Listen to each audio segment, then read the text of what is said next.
What is machine learning? In this video, we will try to define what it is and also try to give you a sense of when you want to use machine learning.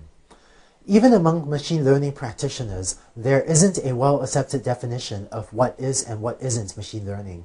But let me show you a couple of examples of the ways that people have tried to define it. Here's the definition of what is machine learning that is due to Arthur Samuel.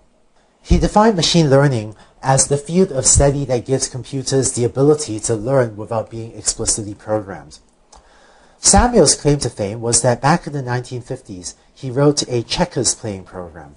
And the amazing thing about this checkers playing program was that Arthur Samuel himself wasn't a very good checkers player. But what he did was he had the program play tens of thousands of games against itself. And by watching what sorts of board positions tended to lead to wins and what sort of board positions tended to lead to losses, the checkers playing program learned over time what are good board positions and what are bad board positions, and eventually learned to play checkers better than Arthur Samuel himself was able to. This was a remarkable result. Arthur Samuel himself turned out not to be a very good checkers player, but because a computer has the patience to play tens of thousands of games against itself, no human has the patience to play that many games. By doing this, the computer was able to get so much checkers playing experience that it eventually became a better checkers player than Arthur Samuel himself. This is a somewhat informal definition and an older one. Here's a slightly more recent definition by Tom Mitchell, who's a friend out in Carnegie Mellon. So Tom defines machine learning by saying that a well-posed learning problem is defined as follows. He says, a computer program is said to learn from experience E with respect to some task T and some performance measure P, if its performance on T as measured by P improves with experience E. I actually think he came up with this definition just to make it rhyme. For the checkers playing examples, the experience E would be the experience of having the program play tens of thousands of games against itself.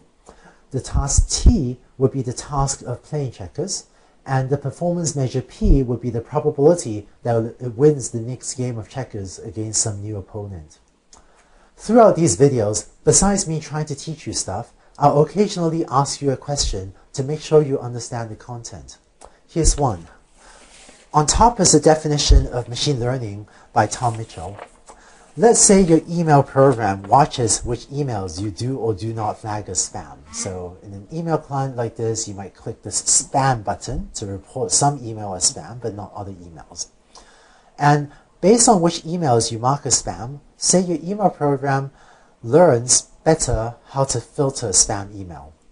What is the task T in this setting? In a few seconds, the video will pause, and when it does so, you can use your mouse to select one of these four radio buttons to let me know which of these four you think is the right answer to this question. So hopefully you got that this is the right answer. Classifying emails is a task T. In fact, this definition defines a task T, a performance measure P, and this experience E.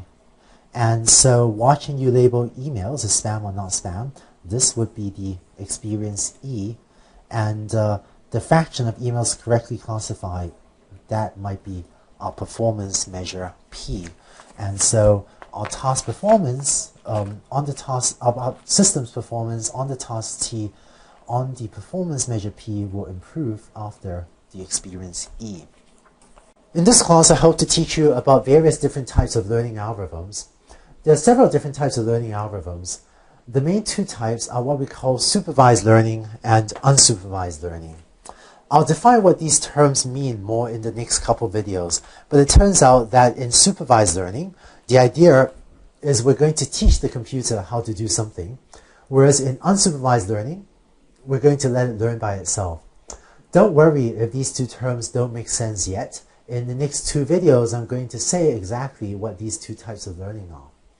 You might also hear other buzz terms such as reinforcement learning and recommender systems. These are other types of machine learning algorithms that we'll talk about later, but the two most used types of learning algorithms are probably supervised learning and unsupervised learning, and I'll define them in the next two videos, and we'll spend most of this class talking about these two types of learning algorithms. It turns out one of the other things we'll spend a lot of time on in this class is practical advice for applying learning algorithms. This is something that I feel pretty strongly about, and it's actually something that I don't know if any other university teaches. Teaching about learning algorithms is like giving a set of tools, and equally important or more important than giving you the tools is to teach you how to apply these tools. I like to make an analogy to learning to become a carpenter. Imagine that someone is teaching you how to be a carpenter, and they say, here's a hammer, here's a screwdriver, here's a saw, good luck.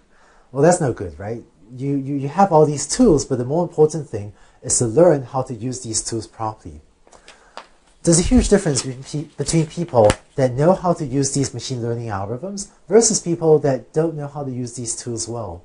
Here in Silicon Valley, when I live, when I go visit different companies, even at the top Silicon Valley companies, very often I see people trying to apply machine learning algorithms to some problem, and sometimes they'll have been going at it for 6 months.